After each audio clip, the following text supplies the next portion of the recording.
नमस्कार दोस्तों, स्वागत है आपका अपने YouTube channel S R study पर। दोस्तों, प्राचीन भारत के इतिहास के 5000 अति महत्वपूर्ण प्रश्न लेकर हम आपके बीच हाजिर हैं। जी हाँ दोस्तों, इस वीडियो हम सिंधु घाटी सभ्यता, वैदिक सभ्यता, बौद्ध धर्म एवं जैन धर्म, महाजनपद काल, मौर्य काल, मौर्योत्तर काल, संगम काल, गुप्त काल और गुप्तोत्तर काल तथा प्राचीन भारत के विविध प्रश्न हम इस वीडियो में कवर करेंगे।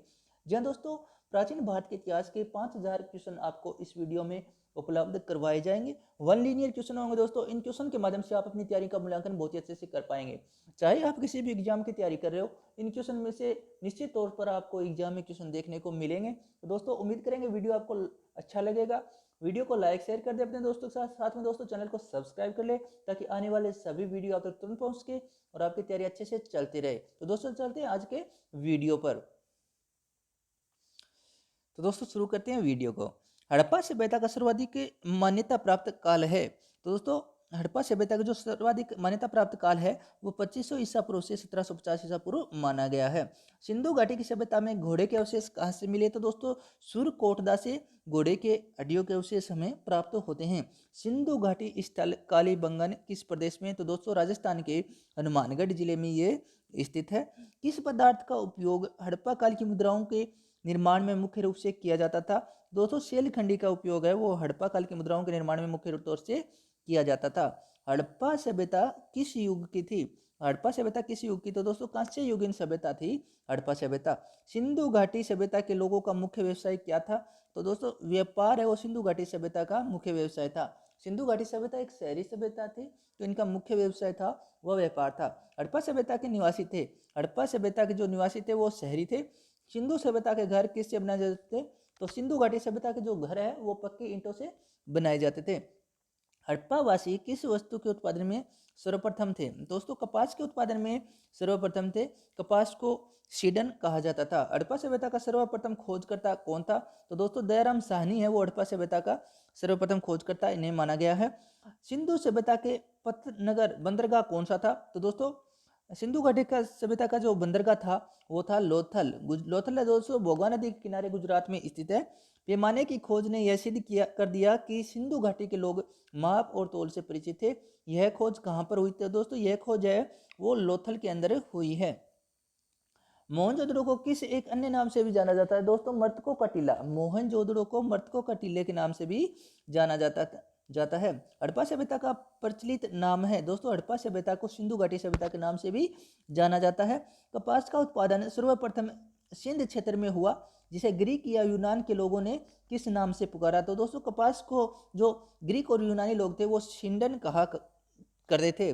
सिंधु घाटी सभ्यता जानी जाती है अपने नगर नियोजन के लिए। सिंधु घाटी सभ्यता वो जानी जाती है। भारत में खोजा गया सबसे पहला पुराना शहर था वो था हड़प्पा। भारत में चांदी की उपलब्धता के प्राचीनतम साक्ष्य मिलते हैं। तो दोस्तों, हड़प्पा संस्कृति से हमें चांदी के प्राचीनतम साक्ष्य मिलते हैं। हड़प्पा में एक उन्नत जल प्रबंधन प्रणाली का पता चलता है। तो दोस्तों, ये धोलावीरा से पता चलता है। धोलावीरा दोस्तों 3 स्तरों में हमें उपलब्ध हुआ है। हड़प्पा सभ्यता की खोज किस वर्ष हुई थी? दोस्तों, हड़प्पा सभ्यता की खोज 1921 में हुई थी। दयाराम साहनी ने सबसे पहले हड़प्पा की खोज की थी। हड़प्पा के मिट्टी के बर्तनों पर सामान्यतः किस रंग का उपयोग किया गया है? तो हड़प्पा के जो बर्तन हैं दोस्तों उन पर मुख्यतः लाल रंग का उपयोग हमें देखने को मिलता है। सिंधु सभ्यता की विकसित अवस्था में इस स्थल से घरों में कुएं के अवशेष, दो घरों में कुएं के अवशेष है वो हमें मोहनजोदड़ो से प्राप्त हुए हैं। सिंधु घाटी सभ्यता को खोज निकालने में जिन 2 भारतीयों का नाम जुड़ा हुआ है वे है दोस्तों दयाराम साहनी और राखलदास बनर्जी। अब बात करते हैं दोस्तों रंगपुर, जहां हड़प्पा की समकालीन सभ्यता थी, सौराष्ट्र में है।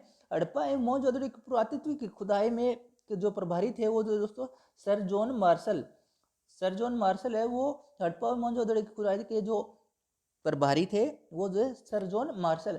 किस पशु की आकृति जो मोहर पर मिली है जिससे ज्ञात होता है कि सिंधु घाटी सभ्यता और मेसोपोटामिया की सभ्यता के मध्य व्यापारिक संबंध थे? तो दोस्तों, बैल की आकृति से यह स्पष्ट हुआ है कि सिंधु घाटी के लोग हैं वो मेसोपोटामिया से भी व्यापार करते थे।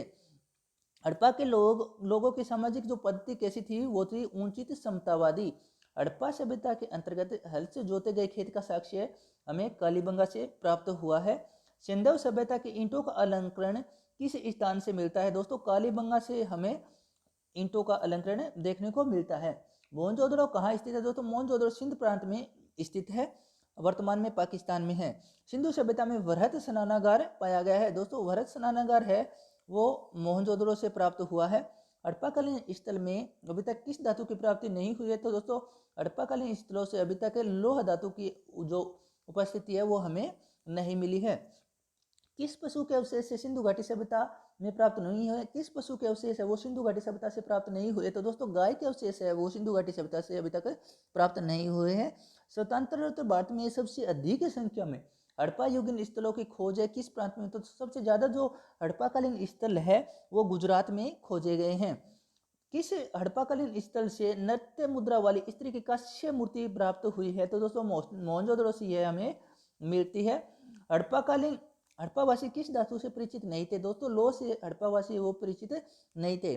किस हड़प्पाकालीन स्थल से युगल समाधान के साक्ष्य हमें प्राप्त हुए? तो दोस्तों ये हमें लोथल से मिलते हैं। मानव समाज विलक्षण क्योंकि मुख्यतः आश्रित होता है। मानव समाज है वो संस्कृति पर मुख्यतः आश्रित होता है। सिंधु सभ्यता संबंधित है। दोस्तों सिंधु सभ्यता है वो आदि ऐतिहासिक युग से संबंधित है। सिंधु घाटी की सभ्यता गैर आर्य थी क्योंकि वह थी। दोस्तों सिंधु घाटी सभ्यता वो एक नगरीय सभ्यता थी और जो आर्य संस्कृति थी वो एक ग्रामीण सभ्यता थी।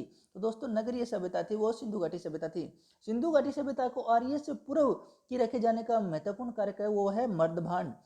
सिंधु घाटी संस्कृति वैदिक सभ्यता से भिन्न थी क्योंकि इनके पास विकसित शहरी जीवन की सुविधाएं थी सिंधु घाटी सभ्यता के लोगों के पास। हड़प्पा संस्कृति की जानकारी का मुख्य जो स्रोत है वो है पुरातात्विक खुदाई। नेक्स्ट चलते हैं। सिंधु घाटी निवासियों की सभ्यता को जानने का मूल स्रोत है वहां पाए गए बर्तन, जेवर, हथियार और औजार। नेक्स्ट है दोस्तों भारत में चांदी की उपलब्धता के प्राचीनतम साक्ष्य मिलते हैं हड़प्पा संस्कृति से। हड़प्पा में मिट्टी के बर्तनों पर सामान्यतः किस रंग का उपयोग हुआ है? तो दोस्तों लाल रंग का उपयोग है हड़प्पा से प्राप्त बर्तनों पर हमें देखने को मिलता है। मूर्ति पूजा का आरंभ कब से माना जाता है? तो दोस्तों मूर्ति पूजा का जो आरंभ है वो पूर्व आर्य संस्कृति से माना जाता है। विशाल स्नानागार किस पुरातात्विक स्थल से प्राप्त हुआ है? तो दोस्तों अन्नागार और स्नानागार है वो दोनों मोहनजोदड़ो से हमें प्राप्त हुए हैं। हड़प्पा सभ्यता स्थल लोथल स्थित है। लोथल दोस्तों गुजरात में स्थित है। धोलावीरा किस राज्य में स्थित है? तो धोलावीरा गुजरात में स्थित है। कौन सा हड़प्पाकालीन नगर 3 भागों में विभक्त था? तो दोस्तों धोलावीरा वो 3 भागों में विभक्त है। अब बात करते हैं वैदिक सभ्यता के बारे में। पूर्व वैदिक या ऋग्वैदिक संस्कृति का काल किसे माना जाता है? पूर्व वैदिक या ऋग्वैदिक संस्कृति का काल किसे? पूर्व वैदिक जो संस्कृति है वो 1500 ईसा पूर्व से 1000 ईसा पूर्व तक का जो काल है वो पूर्व वैदिक संस्कृति का काल माना जाता है। उत्तर वैदिक संस्कृति का काल किसे माना जाता है? उत्तर वैदिक संस्कृति का जो काल है वो 1000 ईसा पूर्व से 600 ईसा पूर्व तक का जो काल है वो उत्तर वैदिक संस्कृति का काल माना जाता है। आर्य शब्द का शाब्दिक अर्थ है। आर्य का जो शाब्दिक अर्थ है वो श्रेष्ठ या कुलीन होता है। किस फसल का ज्ञान वैदिक काल के लोगों को नहीं था? तो दोस्तों तंबाकू का ज्ञान है वो वैदिक आर्यों को नहीं था। उत्तर वैदिक काल के वेद विरोधी ब्राह्मण विरोधी धार्मिक अध्यापकों को किस नाम से जाना जाता था? दोस्तों उन्हें श्रमण कहा जाता था। वैदिक गणित का महत्वपूर्ण अंग है। वैदिक गणित का महत्वपूर्ण अंग है वो है शुल्व सूत्र। किस वेद में प्राचीन वैदिक युग की संस्कृति के बारे में सूचना दी गई है? तो दोस्तों ये सूचना है वो हमें ऋग्वेद से मिलती है। वेदों की संख्या कितनी है? वेदों की संख्या दोस्तों 4 बताई गई है। भारत के राज चिन्ह में प्रयुक्त होने वाले सत्यमेव जयते किस उपनिषद से लिया गया? तो सत्यमेव जयते है मुंडको उपनिषद से लिया गया है। ऋग्वैदिक आर्यों का मुख्य व्यवसाय क्या था? ऋग्वैदिक आर्यों का जो मुख्य व्यवसाय था वो था पशुपालन।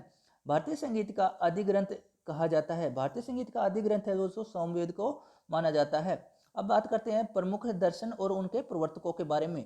सांख्य दर्शन की रचना है वो महर्षि कपिल के द्वारा की गई थी। न्याय दर्शन की गौतम के द्वारा की गई थी। चवारक दर्शन की रचना है वो चवारक के द्वारा की गई थी। योग दर्शन की जो रचना है वो पतंजलि के द्वारा की गई थी।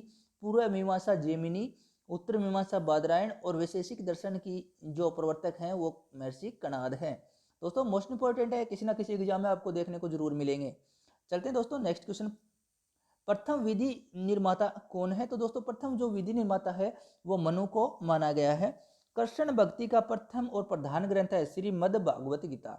ऋग्वेद में संपत्ति का प्रमुख रूप क्या था? तो दोस्तों ऋग्वेद में जो संपत्ति है वो गोधन को माना जाता था। ऋग्वेद के किस मंडल में शूद्र का उल्लेख पहली बार मिलता है? ऋग्वेद के 10वें मंडल में हमें शूद्र शब्द का उल्लेख देखने को मिलता है। वेदों की ऋचाओं को पढ़ने वाले ऋषि को क्या कहते थे, तो होत्र बोला जाता था। ऋग्वेद का संबंध किससे है, तो दोस्तों ऋग्वेद का जो संबंध है वो ईश्वर की महिमा से है। ऋग्वेद में कुल 10 मंडल बताए गए हैं। ऋग्वेद में कुल सूक्तियां हैं वो 1028 है। ऋग्वेद में कुल ऋचाओं की अगर बात की जाए तो 10,580 ऋचाएं हैं।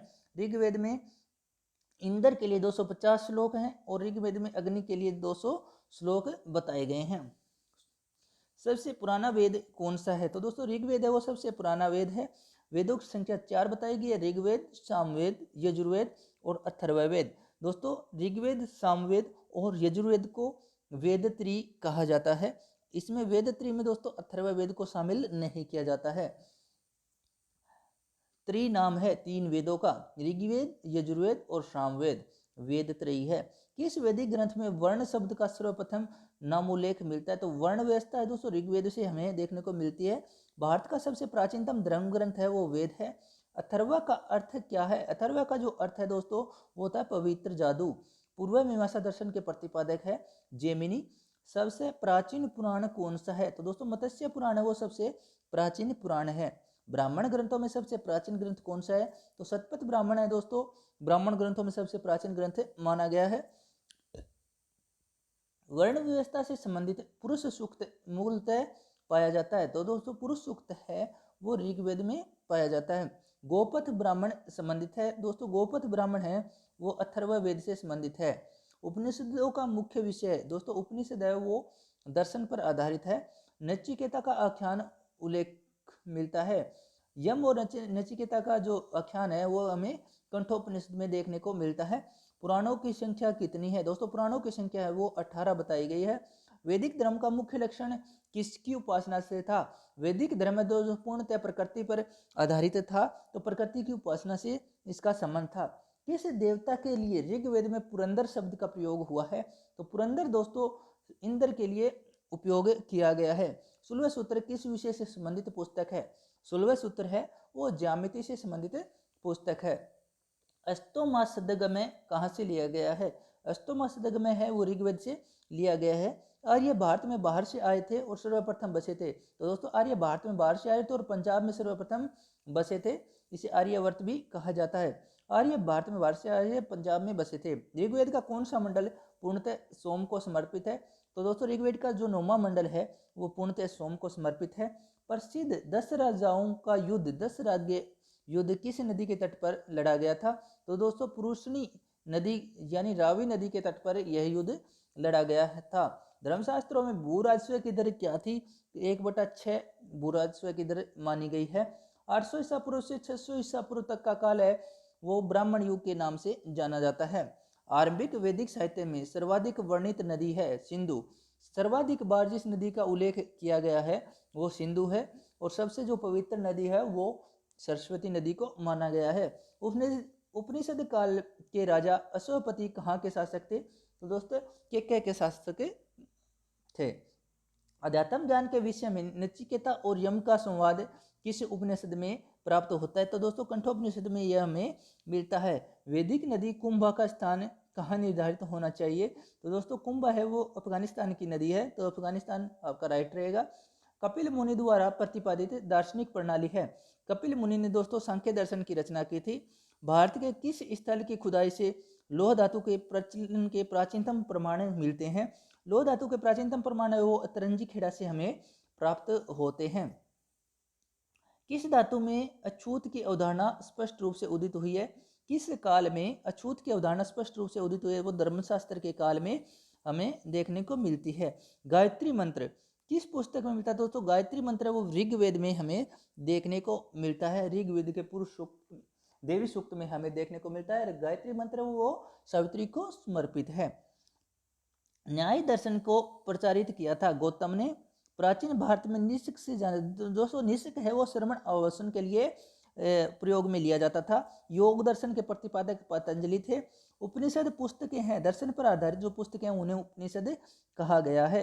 पूर्व वैदिक आर्यों का धर्म मुख्यतः था, पूर्व आर्य वैदिक आर्यों का जो धर्म था वो प्रकृति पूजा और यज्ञ था। चरक संहिता नामक पुस्तक किस विषय से संबंधित है, चरक संहिता है वो चिकित्सा से संबंधित पुस्तक है। यज्ञ संबंधी विधि विधानों का पता चलता है, यज्ञ संबंधी विधि विधानों का पता है वो यजुर्वेद से चलता है। वैदिक युगीन सभा क्या थी दोस्तों? मंत्री परिषद जो होती थी उसे सभा कहा जाता था। सभा और समिति को दो राजा की दो पुत्रियां कहा गया है। वैदिक जो सभा थी वो मंत्री परिषद के रूप में जानी जाती थी। वैदिक युग में प्रचलित लोकप्रिय शासन प्रणाली है गणतंत्र। वैदिक युग की जो सबसे प्राचीन जो संस्था होती थी उसे विदत कहा जाता था। वैदिक युग में प्रचलित लोकप्रिय शासन प्रणाली थी गणतंत्र। सबसे प्राचीन वेद कौन सा है? तो दोस्तों ऋग्वेद सबसे प्राचीन वेद है। कौन भारतीय दर्शन की आरंभिक विचारधारा है? सांख्य दर्शन। सांख्य, योग, न्याय, वैशेषिक, मीमांसा, वेदांत, इन 6 भिन्न दर्शनों की स्पष्ट रूप से अभिव्यक्ति जो हुई थी वो वैदिक युग में हुई थी। वैदस्तकारी कौन सी है जो आर्यों द्वारा व्यवहार में नहीं लाई गई थी? तो दोस्तों लुहारगिरी है, वो आर्यों द्वारा व्यवहार में नहीं लाई गई थी। प्राचीनतम व्याकरण अष्टाध्यायी के रचनाकार दोस्तों अष्टाध्यायी है वो पाणिनि के द्वारा रचित है। कौन सी स्मृति प्राचीनतम है? दोस्तों मनुस्मृति है सबसे प्राचीन स्मृति मानी गई है। आदि काव्य की संज्ञा किसे दी जाती है? दोस्तों आदि काव्य है वो रामायण को कहा जाता है। प्राचीनतम पुराण है मत्स्य पुराण है वो सबसे प्राचीनतम पुराण है। ऋग्वेद में सबसे पवित्र नदी किसे माना गया है? तो दोस्तों सरस्वती को सबसे पवित्र नदी माना गया। इसे नदीतमा की उपाधि दी जाती थी। वैदिक समाज की आधारभूत इकाई है वो थी काल और कुटुंब। ऋग्वैदिक युग की प्राचीनतम संस्था कौन सी थी? तो दोस्तों प्राचीन जो संस्था थी वो थी विदत। ब्राह्मण ग्रंथों में सर्वाधिक प्राचीन कौन सा ग्रंथ है? दोस्तों शतपथ ब्राह्मण है वो सबसे प्राचीन ब्राह्मण ग्रंथ है। गोत्र व्यवस्था का प्रचलन में कब आई? गोत्र व्यवस्था दोस्तों उत्तर वैदिक काल में प्रचलन में आई थी। मनुस्मृति मुख्यतः संबंधित है, मनुस्मृति समाज व्यवस्था से संबंधित है। गायत्री मंत्र की रचना किसने की थी? तो दोस्तों विश्वामित्र ने गायत्री मंत्र की रचना की थी और ये हमें देवी सूक्त से मिलता है, ऋग्वेद के देवी सूक्त से। और गायत्री मंत्र है वो सावित्री को समर्पित है। अवेस्ता और ऋग्वेद में समानता है। अवेस्ता किस क्षेत्र से संबंधित है? दोस्तों अवेस्ता है वो ईरान का महत्वपूर्ण धर्म ग्रंथ है और ऋग्वेद है वो भारत का है। किसका संकलन ऋग्वेद पर आधारित है? दोस्तों सामवेद का जो संकलन है वो ऋग्वेद पर आधारित है। किस वेद में जादुई माया और वशीकरण पर बल दिया गया है? तो दोस्तों अथर्ववेद में इसका वर्णन हमें देखने को मिलता है। आर्य शब्द इंगित करता है नर जाति समूह को। प्राचीनतम विवाह संस्कारों का वर्णन करने वाला विवाह सूक्त किसमें पाया जाता है? तो दोस्तों ये ऋग्वेद के अंदर हमें देखने को मिलता है। ऋग्वेद में अगन्य शब्द का प्रयोग किसके लिए किया गया? तो जो अगन्य शब्द है वो गाय के लिए प्रयुक्त किया गया है। ऋग्वेद में किन नदियों का उल्लेख अफगानिस्तान के साथ आर्यों के संबंध का सूचक है? तो दोस्तों कुंभा और कुरुम नदी अफगानिस्तान की महत्वपूर्ण नदियां हैं। आर्यों के आर्कटिक होम सिद्धांत का पक्ष किसने किया था? तो दोस्तों तिलक ने आर्यों के आर्कटिक होम सिद्धांत का जो पक्ष किया था। अथर्व का अर्थ है, अथर्व का जो अर्थ होता है दोस्तों पवित्र जादू। कौन सा वेद अंशतः गद्य रूप में रचित है? तो दोस्तों यजुर्वेद है वो अंशतः गद्य रूप में रचित है। उत्तर वैदिक काल में किस देवता को सर्वोच्च स्थान प्राप्त था? तो दोस्तों प्रजापति। संस्कारों की कुल संख्या है वो कितनी बताई गई है? तो 216 संस्कार बताए गए हैं। कर्म का सिद्धांत संबंधित है, कर्म का जो सिद्धांत है वो मीमांसा से संबंधित है। तो ये हमने बात की हड़प्पा सभ्यता, सिंधु घाटी सभ्यता और हमने वैदिक संस्कृति के बारे में। अब हम बात करेंगे बौद्ध धर्म और जैन धर्म के बारे में। तो दोस्तों वीडियो को अपने दोस्तों के साथ लाइक शेयर जरूर कर दें। दोस्तों प्राचीन भारत के समस्त टॉपिक आपको वन लीनियर क्वेश्चन के माध्यम से आज इस वीडियो में हम उपलब्ध करवाएंगे। दोस्तों निश्चित तौर से आपकी तैयारी का मूल्यांकन बहुत ही अच्छे से इस वीडियो में आप कर पाएंगे और इन क्वेश्चन के माध्यम से आप अपनी तैयारी को बहुत ही मजबूत कर पाएंगे और ये क्वेश्चन आपको निश्चित तौर से किसी ना किसी एग्जाम में देखने को मिलेंगे। तो दोस्तों अब बात करते हैं बौद्ध धर्म और जैन धर्म के बारे में। गौतम बुद्ध का जन्म कब हुआ था? गौतम बुद्ध का जन्म है वो 563 ईसा पूर्व हुआ था। गौतम बुद्ध का जन्म स्थल है वो लुम्बिनी है। वह आदितम बौद्ध साहित्य जो बुद्ध के विभिन्न जन्मों की कथाओं के विषय में है क्या कहा जाता है? दोस्तों इसे जातक कहा जाता है। त्रिपिटक धर्म ग्रंथ है, त्रिपिटक जो धर्म ग्रंथ है वो बौद्धों का है। बुद्ध ने किस स्थान पर महापरिनिर्वाण प्राप्त किया था? तो बुद्ध की जो मृत्यु है दोस्तों वो कुशीनगर में हुई थी, तो महापरिनिर्वाण मृत्यु को कहा गया है। भारत में सबसे प्राचीन विहार है नालंदा। बुद्ध की मृत्यु के बाद प्रथम बौद्ध संगति की अध्यक्षता किसने की थी? तो महाकश्यप ने प्रथम बौद्ध संगति की अध्यक्षता की थी। नागार्जुन कौन थे? बौद्ध दार्शनिक थे। नागार्जुन है वो बौद्ध दार्शनिक थे। किस नगर में प्रथम बौद्ध संगति का आयोजन हुआ था? तो दोस्तों राजगृह के अंदर प्रथम बौद्ध संगति का आयोजन किया गया था।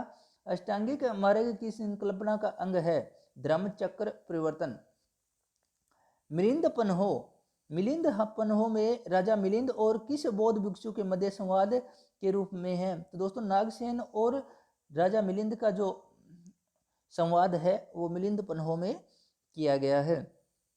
महायान बौद्ध धर्म में बुद्धिस्त्व अवलोकितेश्वर को किस अन्य नाम से जानते? तो दोस्तों पद्मपाणि इन्हें कहा गया है। महायान बौद्ध धर्म में बुद्धिस्त्व अवलोकितेश्वरवाद को किस अन्य नाम से जाना जाता है? तो दोस्तों पद्मपाणि के नाम से इनसे जाना जाता है। बौद्ध धर्म तथा जैन धर्म दोनों ही विश्वास करते हैं कर्म तथा पुनर्जन्म की सिद्धांत पर।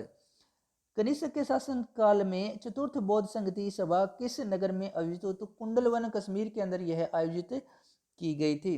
तृतीय बौद्ध संगति कहाँ आयोजित हुई थी? तृतीय बौद्ध संगति अशोक के काल में पाटलिपुत्र में आयोजित की गई थी। बुद्ध के जीवन से जुड़े कुछ प्रतीक चिन्ह। दोस्तों हाथी है बुद्ध के गर्भ में आने का प्रतीक है। कमल है वो जन्म का प्रतीक है। सांड यौवन का प्रतीक है। घोड़ा है वो ग्रह त्याग का प्रतीक है। पीपल है वो ज्ञान का प्रतीक है। शेर समृद्धि का प्रतीक है। पद चिन्ह है वो निर्वाण का प्रतीक है। और स्तूप है वो मृत्यु का प्रतीक है। दोस्तों इन प्रतीकों में से भी क्वेश्चन देखने को मिलते हैं। अब बात करते हैं गौतम बुद्ध का गुरु कौन था? गौतम बुद्ध का जो गुरु था वो अल्लाह कलाम था।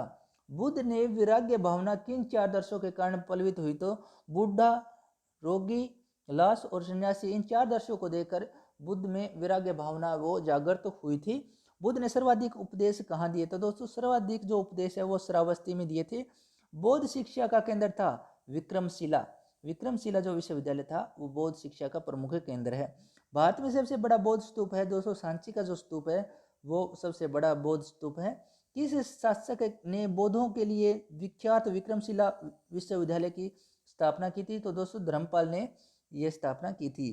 किसके द्वारा तृतीय बौद्ध संगति को संरक्षण प्रदान किया गया था? तृतीय बौद्ध संगति है वो अशोक के काल में पाटलिपुत्र में हुई थी। बौद्ध ग्रंथ पिटकों की रचना किस भाषा में? दोस्तों पाली भाषा में पिटकों की रचना वो की गई है। कश्मीर में कनिष्क के शासनकाल में जो बौद्ध संगति आयोजित हुई थी उसकी अध्यक्षता किसने की थी? तो दोस्तों कनिष्क के काल में वसुमित्र ने इसकी अध्यक्षता की थी। मठ, मंदिर और स्तूप किस धर्म से संबंधित है? दोस्तों बौद्ध धर्म से यह संबंधित है। बौद्ध धर्म एवं जैन दोनों के उपदेश किसके शासनकाल में दिए गए थे? तो बौद्ध धर्म और जैन धर्म दोनों के उपदेश है वो बिंबिसार के शासनकाल में दिए गए थे। गौतम बुद्ध ने अपना प्रथम उपदेश कहाँ दिया था? गौतम बुद्ध ने प्रथम उपदेश है वो सारनाथ में दिया था और सर्वाधिक जो उपदेश है वो श्रावस्ती के अंदर दिए थे। बौद्ध धर्म ग्रहण करने वाली पहली महिला कौन थी? तो दोस्तों इनकी जो माता प्रजापति गौतमी, इनकी जो माता थी लालन पालन करने वाली, उन्होंने प्रथम बार बौद्ध धर्म वो ग्रहण किया था। तो दोस्तों पहली महिला जो थी वो थी प्रजापति गौतमी। बोध गया स्थित है। दोस्तों बोध गया है वो बिहार में स्थित है। जातक किसका ग्रंथ है? दोस्तों जातक है वो बौद्धों का ग्रंथ है। सिद्धार्थ को ज्ञान प्राप्ति कहाँ हुई थी? तो सिद्धार्थ को जो ज्ञान प्राप्ति है वो बोध गया में हुई थी। सिद्धार्थ है वो बुद्ध का बचपन का नाम था सिद्धार्थ। सारनाथ में बुद्ध का प्रथम प्रवचन कहलाता है। जो प्रथम उपदेश जो दिया था उसे धर्म चक्र परिवर्तन के नाम से जाना जाता है। बौद्धों ने समाज के किन वर्गों पर महत्वपूर्ण प्रभाव डाला? तो महिला और शूद्र, इन पर महत्वपूर्ण प्रभाव है इन्होंने छोड़ा। बुद्ध के गृह त्याग का जो प्रतीक है वो घोड़ा है। गौतम बुद्ध द्वारा भिक्षुणी संघ की स्थापना कहाँ की गई थी? दोस्तों कपिल वस्तु के अंदर भिक्षुणी संघ की स्थापना है वो गौतम बुद्ध के द्वारा की गई थी। सर्वप्रथम शून्यवाद, शून्यता का सिद्धांत प्रतिपादन करने वाले बौद्ध दार्शनिक का नाम था वो नागार्जुन था। नागार्जुन को दोस्तों भारत का आइंस्टीन भी कहा जाता है। किस शासक के शासनकाल में नेपाल में बौद्ध धर्म का गमन हुआ था? दोस्तों अशोक के शासनकाल में नेपाल में भी बौद्ध धर्म का गमन हुआ था। सांची क्यों विख्यात है? जो सबसे बड़ा बौद्ध जो स्तूप है वो सांची के अंदर है, तो सांची इसलिए विख्यात है। किस भाषा का ज़्यादा प्रयोग बौद्धवाद के प्रचार के लिए किया जाता था? पाली पाली जो लोक भाषा थी इसका उपयोग किया जाता था। महावीर स्वामी का जन्म कहाँ हुआ था? तो महावीर स्वामी का जन्म है वो कुंडग्राम में हुआ था, और बुद्ध का जन्म है वो लुम्बिनी में हुआ था। किसे एशिया की रोशनी, लाइट ऑफ एशिया कहा जाता है? तो गौतम बुद्ध को है वो लाइट ऑफ एशिया कहा जाता है। बुद्ध के जीवन की किस घटना को महाविनिष्क्रमण के रूप में, दोस्तों गृह त्याग की जो घटना थी उसे महाविनिष्क्रमण कहा गया है। गौतम बुद्ध की माँ किस वंश से संबंधित थी? तो गौतम बुद्ध की जो माँ है वो कोलिय वंश से संबंधित थी।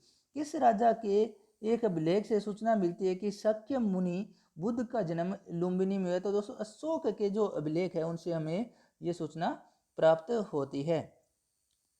मौर्य वंशी शासक अशोक के रुमनदेई अभिलेख से सूचना मिलती है कि शाक्य मुनि बुद्ध का जन्म लुम्बिनी में हुआ था। इस अभिलेख में लुम्बिनी को बुद्ध का जन्म स्थल होने के कारण इसे कर छूट प्रदान करने की घोषणा का भी उल्लेख हमें इसमें मिलता है। महात्मा बुद्ध ने अपना पहला धर्म चक्र परिवर्तन किस स्थान पर दिया था? दोस्तों प्रथम जो उपदेश है उसे धर्म चक्र परिवर्तन कहा गया है। तो ये दोस्तों प्रथम जो उपदेश है वो सारनाथ में दिया था। गौतम बुद्ध ने ज्ञान प्राप्ति के बाद सबसे पहले सारनाथ वाराणसी के निकट 5 ब्राह्मण सन्यासियों को पहला उपदेश दिया। इस प्रथम उपदेश को धर्मचक्र परिवर्तन कहा जाता है। बुद्ध ने सर्वाधिक उपदेश दिए थे। सर्वाधिक जो उपदेश है बुद्ध ने वो श्रावस्ती में दिए थे। महावीर का जन्म किस क्षत्रिय गोत्र में हुआ था? महावीर का जो जन्म है वो जांत्रिक गोत्र में हुआ था। महावीर की माता कौन थी? महावीर की माता का जो नाम था वो था त्रिशला। महावीर का मूल नाम था, महावीर का जो मूल नाम था वो था वर्धमान। महावीर की मृत्यु कहाँ हुई थी? महावीर की मृत्यु है वो पावापुरी के अंदर हुई थी। जैनियों के पहले तीर्थंकर कौन थे? दोस्तों जैनियों के जो प्रथम तीर्थंकर थे वो ऋषभ देव थे। जैन परंपरा के अनुसार जैन धर्म में कुल कितने तीर्थंकर हुए? तो 24 हुए हैं। दोस्तों जैन परंपरा के अनुसार महावीर कौन से तीर्थंकर थे? दोस्तों 24 में थे। जैन दर्शन के अनुसार सृष्टि की रचना एवं पालन पोषक सार्वभौमिक सत्य से हुआ है। जैन समुदाय में प्रथम विभाजन के श्वेतांबर संप्रदाय के संस्थापक थे। श्वेतांबर के थे शतुलभद्र और दिगंबर के थे भद्रबाहु। जैन तीर्थंकर पार्श्वनाथ द्वारा प्रतिपादित 4 महाव्रतों में महावीर स्वामी ने 5वें महाव्रत के रूप में क्या जोड़ा था? तो दोस्तों ब्रह्मचर्य है वो 5वां व्रत महावीर स्वामी के द्वारा जोड़ा गया था। भगवान महावीर का प्रथम शिष्य कौन था? महावीर का जो प्रथम शिष्य था वो जमाली था। जमाली दोस्तों महावीर स्वामी का दामाद था। त्रिरत्न सिद्धांत, सम्यक धारणा, सम्यक चरित्र, सम्यक ज्ञान जिस धर्म की महिमा पर है वह दोस्तों है जैन धर्म। दिलवाड़ा के मंदिरों का निर्माण किसने करवाया था? तो चालुक्य के सोलंकियों ने दोस्तों दिलवाड़ा के जैन मंदिरों का निर्माण है वो करवाया था। स्यादवाद सिद्धांत संबंधित है दोस्तों जैन धर्म से संबंधित है स्यादवाद। कौन सबसे पूर्वकालिक जैन ग्रंथ कहलाता है? तो दोस्तों 14 पर्व है पूर्वकालिक जैन ग्रंथ कहलाता है। जैन साहित्य को दोस्तों आगम साहित्य भी कहा जाता है, जैसे बौद्ध साहित्य को त्रिपिटक कहा गया है। जैन ग्रंथ कल्प सूत्र के रचयिता है वो भद्रबाहु है। अनेकांतवाद किसका केंद्रीय सिद्धांत है? दोस्तों अनेकांतवाद है, स्यादवाद है, ये जैन मत के जो सिद्धांत है उनसे संबंधित है। महान धार्मिक घटना महामस्तकाभिषेक किससे संबंधित है? दोस्तों बाहुबली से संबंधित है महामस्तकाभिषेक। प्रथम जैन महासभा का आयोजन है वो पाटलिपुत्र में 298 ईस्वी में किया गया था। द्वितीय जैन महासभा का आयोजन 512 ईडी में वल्लभी में हुआ था। जैन साहित्य का संकलन किस भाषा व लिपि में हुआ था? जो जैन साहित्य का जो संकलन है वो प्राकृत व अर्धमागधी भाषा में हुआ है, और बौद्ध धर्म का जो संकलन है वो पाली भाषा के अंदर हुआ है। कौन बुद्ध के जीवन काल में ही संघ प्रमुख होना चाहता था? दोस्तों कौन बुद्ध के जीवन काल में ही संघ प्रमुख? तो देवदत्त है वो बुद्ध के जीवन काल में ही उनका प्रमुख बनना चाहता था। हेलियोडोरस का बेस नगर अभिलेख संदर्भित है, यह वैष्णव धर्म से संबंधित है दोस्तों वासुदेव से। आजीवक संप्रदाय के संस्थापक थे आजीवक के दोस्तों मोगलीपत गोसाल। भागवत संप्रदाय के विकास में किसका योगदान अत्यधिक था? तो हिंद यूनानी जो शासक थे इनका योगदान महत्वपूर्ण रहा। वासुदेव कृष्ण की पूजा सर्वप्रथम किसने प्रारंभ की थी? तो सातवतों ने दोस्तों कृष्ण की पूजा है वो सर्वप्रथम प्रारंभ की थी। प्राचीनतम विश्वविद्यालय कौन सा था? तो दोस्तों नालंदा वो प्राचीनतम विश्वविद्यालय था। अब बात करते हैं दोस्तों महाजनपद काल। महाजनपद काल के जो भी मोस्ट इंपोर्टेंट क्वेश्चन बन रहे हैं वो अब आपके बीच हम लेकर आएंगे। पाली ग्रंथों में गांव के मुखिया को क्या कहा गया है? पाली ग्रंथों में गांव के मुखिया को भोजक या ग्राम भोजक कहा गया है। उज्जैन का प्राचीनतम जो नाम था प्राचीनतम में वो था अवनतिका। नंद वंश का संस्थापक कौन था? महापद्म नंद। प्राचीन भारत में पहला विदेशी आक्रमण किसके द्वारा किया गया? दोस्तों प्राचीन भारत में सबसे जो प्राचीन जो आक्रमण था वो ईरानियों के द्वारा किया गया था। सिकंदर ने भारत पर कब आक्रमण किया? तो 326 ईसा पूर्व है वो सिकंदर ने भारत पर आक्रमण किया था। अरियक वंश के किस शासक को कुणिक कहा जाता है? तो दोस्तों अजातशत्रु को कुणिक कहा जाता है। किस शासक ने गंगा एवं सोन नदियों के संगम पर पाटलिपुत्र नामक नगर की स्थापना की थी? तो दोस्तों उदयन ने वो पाटलिपुत्र की स्थापना की थी। 323 ईसा पूर्व में सिकंदर महान की मृत्यु हुई थी, बेबीलोन में हुई थी।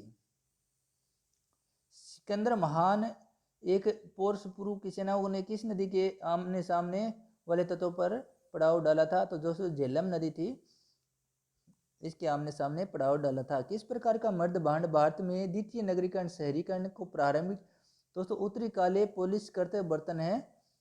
इससे पहले दोस्तों हड़प्पा काल है वो शहरी सभ्यता थी। तो ये महाजनपद काल है ये भी एक शहरी सभ्यता थी। इसमें जो बर्तन प्राप्त हुए हैं उत्तरी काले पोलिश कर्त बर्तन प्राप्त हुए हैं। मगध की राजधानी तो वो गिरिव्रज थी, गिरिव्रज राजगृह और पाटलिपुत्र मगध की राजधानी हुआ करती थी। किस शासक द्वारा सर्वप्रथम पाटलिपुत्र का राजधानी के रूप में चयन किया गया? तो उदयन के द्वारा दोस्तों ये किया गया था। उदयन ने ही पाटलिपुत्र की स्थापना वो की थी। 16 महाजनपदों की सूची हमें उपलब्ध होती है अंगुत्तर निकाय से। मगध का कौन सा राजा सिकंदर महान का समकालीन था? तो दोस्तों घनानंद है वो सिकंदर का समकालीन था। प्रथम मगध साम्राज्य का उत्कर्ष किस नदी में हुआ था? किस सदी में हुआ था? तो 6ठी सदी में वो प्रथम मगध साम्राज्य का उत्कर्ष हुआ था। सिकंदर के आक्रमण के समय उत्तर भारत पर किस राजवंश का शासन था? दोस्तों नंद वंश का शासन था। ईसा पूर्व 6ठी सदी में प्रारंभ में भारत का सर्वाधिक शक्तिशाली नगर राज्य था वो था मगध। नंद वंश का अंतिम सम्राट कौन था? नंद वंश का जो अंतिम सम्राट था वो घनानंद था। भारत में सिक्कों का प्रचलन कब हुआ? तो 266 ईसा पूर्व भारत में सिक्कों का प्रचलन हुआ था। अभिलेखीय साक्ष्य से प्रकट होता है कि नंद राजा के आदेश से एक नहर खोदी गई। ये नहर दोस्तों कलिंग में खोदी गई थी। पहला ईरानी शासक जिसने भारत के कुछ भाग को अपने अधीन किया था वो था दोस्तों डेरियस। मगध के किस प्रारंभिक शासक ने राज्यारोहण के लिए अपने पिता की हत्या की? इस कारणवश अपने पुत्र द्वारा मारा गया अजातशत्रु। अजातशत्रु को कुणिक नाम से भी जाना जाता है। किस शासक ने अवनति को जीत कर मगध का हिस्सा बना लिया था? अवनति को जीतकर मगध का जो हिस्सा है वो शिशुनाग ने बनाया था। कौन सा बौद्ध ग्रंथ 16 महाजनपदों का उल्लेख करता है? दोस्तों अंगुत्तर निकाय है उसमें 16 महाजनपदों का उल्लेख हमें देखने को मिलता है। विश्व का पहला गणतंत्र वैशाली था किसके द्वारा स्थापित किया था? दोस्तों लिच्छवियों के द्वारा है वो वैशाली पहला गणतंत्र राज्य स्थापित किया गया था। प्राचीन श्रावस्ती नगर का नगर विन्यास किस आकृति का था? तो दोस्तों अर्धचंद्राकार था। मगध के सबसे प्राचीन वंश के संस्थापक कौन थे? मगध के जो प्राचीन वंश के संस्थापक थे वो भरद्रथ थे। पाली ग्रंथों में गांव के मुखिया को क्या कहा गया है? तो दोस्तों भोजक कहा गया है। गृहपति का अर्थ क्या है? गृहपति का जो अर्थ है वो था धनी व्यक्ति। जैन संगीतियों की अगर बात की जाए प्रथम जैन संगीति है वो चंद्रगुप्त मौर्य के शासनकाल में 512 ईस्वी में की हुई थी। पाटलिपुत्र में स्थूलभद्र अध्यक्ष थे और देवार्थी क्षमा शर्मन। प्रथम बौद्ध संगति चंद्रगुप्त मौर्य के शासनकाल में हुई थी, पाटलिपुत्र में हुई थी और स्थूलभद्र इसके अध्यक्ष थे। द्वितीय जो बौद्ध संगति है वो 512 ईस्वी में हुई थी, वल्लभी में हुई थी, देवार्थी क्षमा शर्मन इसके अध्यक्ष थे। बौद्ध संगतियों की अगर बात करें प्रथम बौद्ध संगति है वो 483 ईसा पूर्व में हुई थी। अजात शत्रु शासक थे, राजगृह में हुई थी। प्रथम बौद्ध संगति वो राजगृह में हुई थी और महाकश्यप है इसके अध्यक्ष थे। द्वितीय बौद्ध संगति वो 383 ईसा पूर्व में हुई थी, कालाशोक के टाइम में हुई थी और वैशाली में हुई थी। सर्वकामी थे इसके अध्यक्ष। तृतीय बौद्ध संगति है वो अशोक के शासनकाल में 251 ईसा पूर्व में हुई थी, पाटलिपुत्र में हुई थी। मोगलीपुत्र तीस जो थे वो इसके अध्यक्ष थे। चौथी जो बौद्ध संगति है वो कनिष्क के शासनकाल में कुंडलवन में इसका आयोजन किया गया था। वसुमित्र इसके अध्यक्ष थे और उपाध्यक्ष थे अश्वघोष। अब आपको दिखाते हैं 16 महाजनपद। मगध है दोस्तों, मगध की जो राजधानी थी वो थी राजगृह या राजगीर। राजगृह को गिरिवज के नाम से भी जाना जाता है। ये पटना बिहार में स्थित है। अंग की जो राजधानी थी वो थी चंपा। आधुनिक भागलपुर को अंग कहा जाता था। आधुनिक बिहार के भागलपुर और मुंगेर जिले। काशी है वो वाराणसी इसकी राजधानी थी। वजी की वैशाली, विदय मिथिला ये दोस्तों इसकी राजधानी थी वजी की। कौशल की श्रावस्ती थी। कुरु की इंद्रप्रस्थ, चेदी की सुक्तिमती थी। मल्ल की दोस्तों कुशीनगर एवं पावा। अस्मक की पोटनी थी। वत्स की कौशाम्बी थी। पांचाल की अक्षत्रपुर, मत्स्य की विराटनगर थी। अवनति की उज्जैन थी। गांधार की तक्षशिला थी। सूरसेन की मथुरा थी। कंबोज की राजपुर या घाटक थी। तो दोस्तों ये बात की हमने 16 महाजनपदों के बारे में। अब बात करते हैं मौर्य काल के बारे में। मौर्य साम्राज्य की स्थापना किसने की थी दोस्तों? मौर्य साम्राज्य की जो स्थापना है वो 322 ईसा पूर्व चंद्रगुप्त मौर्य के द्वारा की गई थी। मौर्य साम्राज्य में प्रचलित मुद्रा का नाम था, मौर्य साम्राज्य में प्रचलित मुद्रा का नाम था पर्ण। अशोक का उत्तराधिकारी कौन था? अशोक का जो उत्तराधिकारी था वो था कुणाल। मुद्रा राक्षस के जो लेखक है वो थे विशाखदत्त। वह व्यक्ति कौन है जिसका नाम देवान पियादसी भी था? दोस्तों मौर्य सम्राट अशोक का जो नाम था, कई अभिलेखों पर हमें देव नाम प्रियदर्शी भी मिलता है। कौटिल्य चाणक्य किसका प्रधान? कौटिल्य जो चाणक्य थे दोस्तों चंद्रगुप्त मौर्य के प्रधानमंत्री थे। कलिंग विजय के उपरांत अशोक महान ने किस धर्म को अंगीकार कर लिया था? कलिंग विजय के उपरांत दोस्तों अशोक ने बौद्ध धर्म को अपना लिया था। चंद्रगुप्त के शासन विस्तार में किसने मुख्य रूप से मदद की? तो दोस्तों चाणक्य ने मदद की थी। सांची किस कला व मूर्ति कला का निरूपण करता? सांची दोस्तों बौद्ध धर्म से संबंधित है। सम्राट अशोक की वह पत्नी कौन थी जिसने उसको प्रभावित किया था? तो कारुवकी। इसके अभिलेख भी हमें देखने को मिलते हैं। अशोक ने अपने सभी अभिलेखों में एक रूपता से किस प्राकृत का प्रयोग किया? तो दोस्तों मागधी भाषा का उपयोग इसने किया है। बिंदुसार ने विद्रोहियों को कुचलने के लिए अशोक को कहाँ भेजा था? बिंदुसार ने विद्रोहियों को कुचलने के लिए अशोक को तक्षशिला भेजा था। मेगस्थनीज ने भारतीय समाज को कितनी श्रेणियों में विभाजित किया है? मेगस्थनीज ने भारतीय समाज को 7 भागों में विभाजित किया है। कौटिल्य के अर्थशास्त्र में किस पहलू पर प्रकाश डाला गया है? कौटिल्य के अर्थशास्त्र में राजनीति की नीतियां हैं, इन पर प्रकाश डाला गया है। सांची का स्तूप किसने बनवाया था? सांची का जो स्तूप है वो अशोक के द्वारा बनाया गया था। सांची के स्तूप का निर्माण अशोक ने कराया था। स्थापत्य कला के दृष्टिकोण से सांची के स्तूप को सर्वश्रेष्ठ माना गया है। सांची मध्य प्रदेश के रायसेन जिले में स्थित है। पाटलिपुत्र को किस शासक ने सर्वप्रथम अपनी राजधानी बनाया? तो दोस्तों चंद्रगुप्त मौर्य ने। पाटलिपुत्र में स्थित चंद्रगुप्त का महल मुख्यतः बना था। तो जो चंद्रगुप्त मौर्य का जो महल था वो लकड़ी का बना हुआ था। बराबर की गुफाओं का उपयोग किसने आश्रय गृह के रूप में किया? तो दोस्तों आजीवक जो साधु थे इन्होंने बराबर की गुफाओं का उपयोग किया था। किस अभिलेख से यह साबित होता है कि चंद्रगुप्त का प्रभाव पश्चिमी भारत तक फैला हुआ था? तो रुद्रदामन के जूनागढ़ अभिलेख से हमें यह जानकारी मिलती है।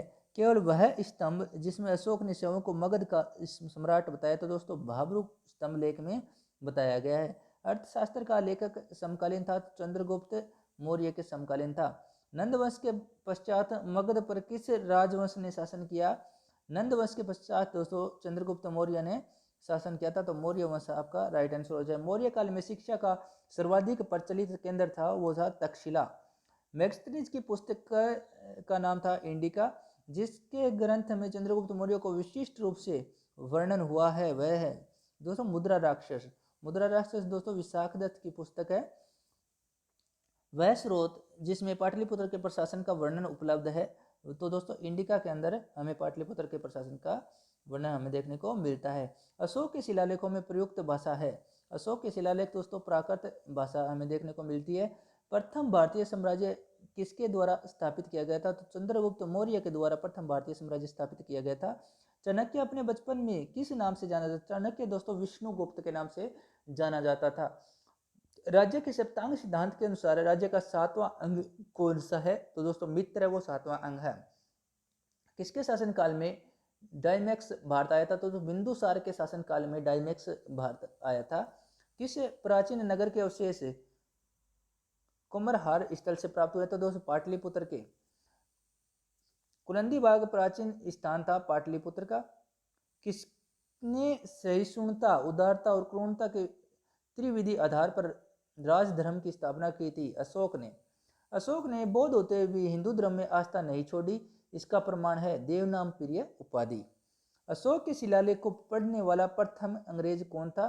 तो जेम्स प्रिंसेस है वो प्रथम अंग्रेज थे जिन्होंने अशोक लेखों को पढ़ने के लिए सर्वप्रथम अशोक के शिलालेखों को पढ़ने का श्रेय अंग्रेज विद्वान जेम्स प्रिंसेप को है। उन्होंने 1837 में अशोक के लेखों का वाचन किया था। केवल वह स्तंभ जिसमें अशोक ने स्वयं को मगध का सम्राट बताया तो दोस्तों भाबरू है। मौर्य काल में शिक्षा का सर्वाधिक प्रसिद्ध केंद्र तक्षशिला था।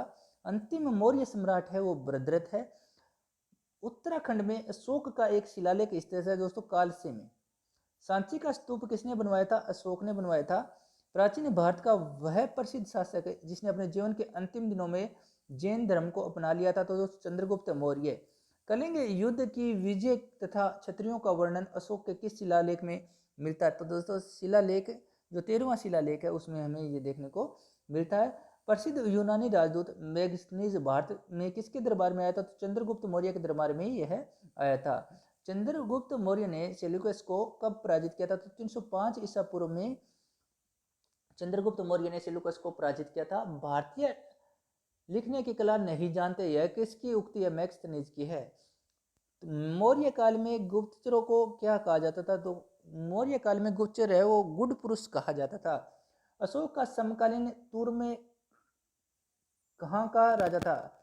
अशोक का समकालीन तुर में कहाँ का राजा था? तो दूसरे मिस्र का राजा था। किस ग्रंथ में शूद्रों के लिए आर्य का प्रयोग हुआ है? अर्थशास्त्र। कौटिल्य द्वारा रचित अर्थशास्त्र कितने अधिकरणों में विभाजित है? तो दोस्तों 15 अधिकरणों में यह विभाजित है।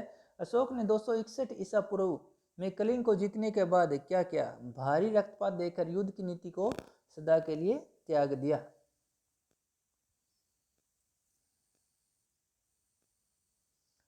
अशोक के जो शिलालेख संगम राज्य के बारे में हमें बताते हैं उनमें शामिल है दूसरा एवं 13वां जो शिलालेख है वो हमें अशोक के काल में संगम राज्य के बारे में हमें जानकारी उपलब्ध करवाते हैं। अशोक ने श्रीलंका में बौद्ध धर्म का प्रचार हेतु किसे भेजा था? तो महेंद्र और संघमित्रा को भेजा था। अशोक के मनसेहरा एवं शाहबाजगढ़ी से प्राप्त वृहत शिलालेखों में किस भाषा का प्रयोग किया गया है? तो दोस्तों खरोष्टी लिपि का उपयोग इसमें किया गया है। श्रीनगर की स्थापना किस मौर्य शासक ने की थी? तो दोस्तों श्रीनगर की जो स्थापना है वो अशोक ने की थी। किस अभिलेख में चंद्रगुप्त मौर्य और अशोक दोनों का उल्लेख किया गया है? महाक्षत्रप रुद्रदमन का जूनागढ़ अभिलेख में दोस्तों चंद्रगुप्त मौर्य और अशोक दोनों का हमें उल्लेख मिलता है। अब बात करते हैं मौर्योत्तर काल।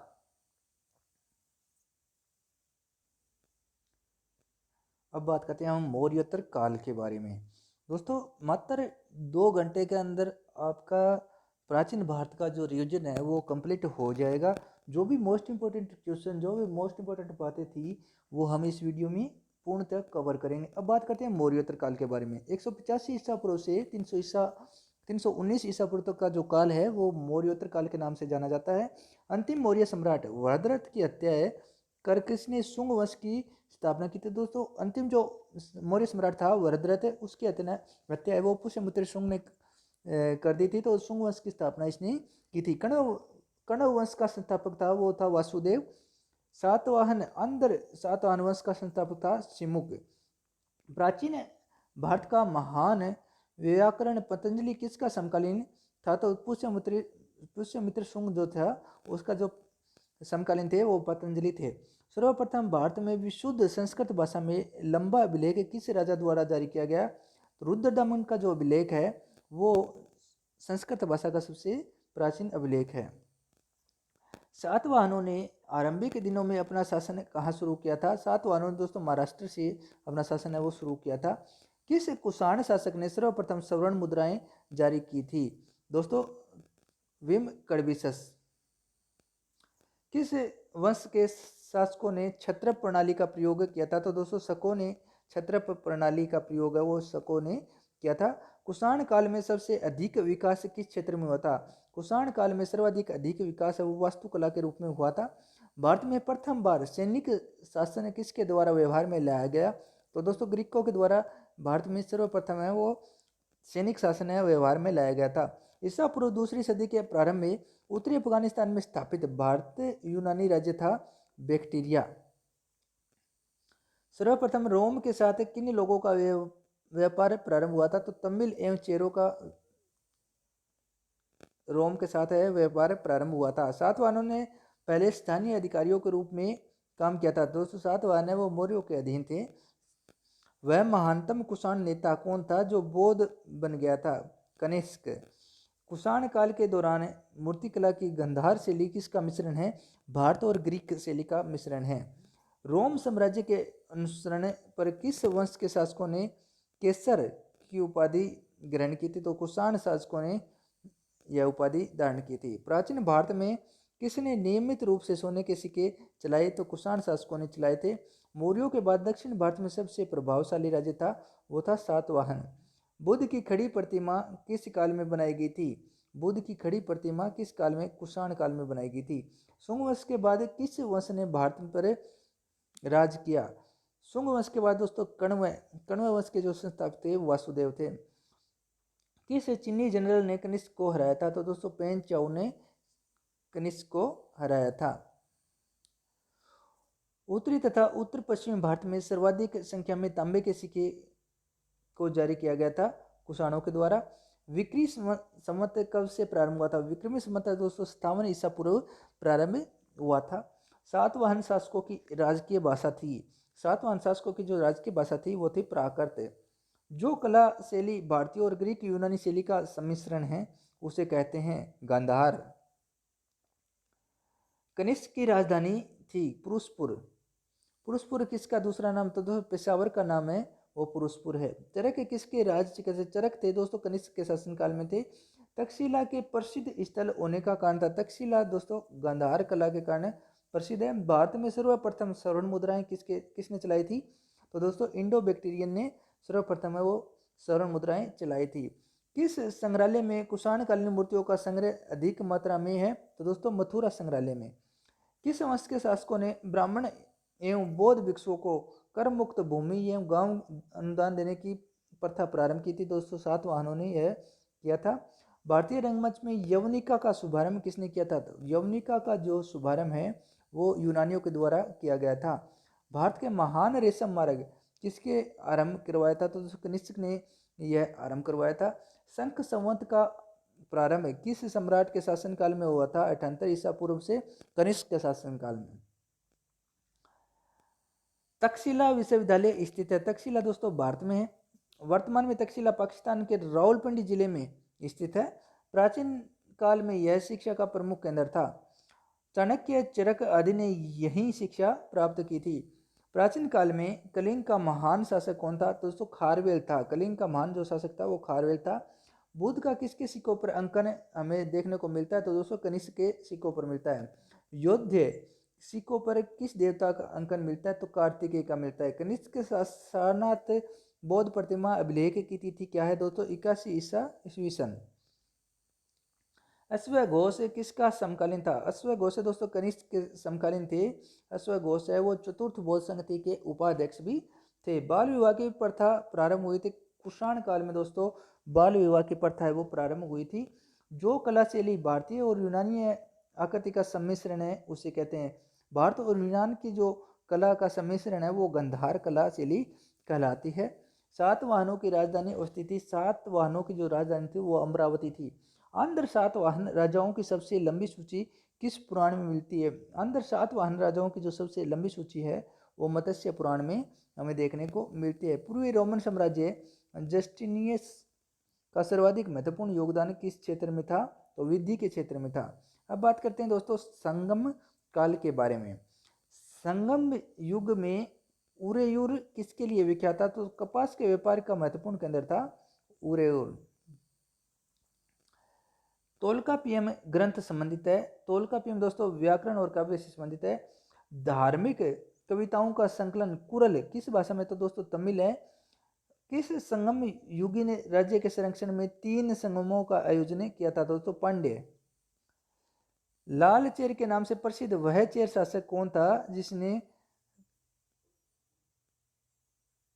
कणगे के मंदिर का निर्माण करवाया था? तो सेन गुटवन को दोस्तों लाल चेर के नाम से जाना जाता है। तमिल भाषा के शिल्पाधिकारम और मणि मेखलई नामक गौरव ग्रंथ किससे संबंधित है? दोस्तों हिंदू धर्म से संबंधित है। कौन संगम युगीन व्याकरण रचना सर्वाधिक महत्वपूर्ण रचना मानी गई है? तो दोस्तों तोल्कापियम है वो व्याकरणिक ग्रंथ है। मुजरिस किस राज्य का प्रमुख बंदरगाह था? तो दोस्तों चेरों का। प्राचीनतम तमिल देवता मुरुगन किस वैदिक देवता के सदृश है? तो दोस्तों कार्तिकेय के सदृश है मुरुगन।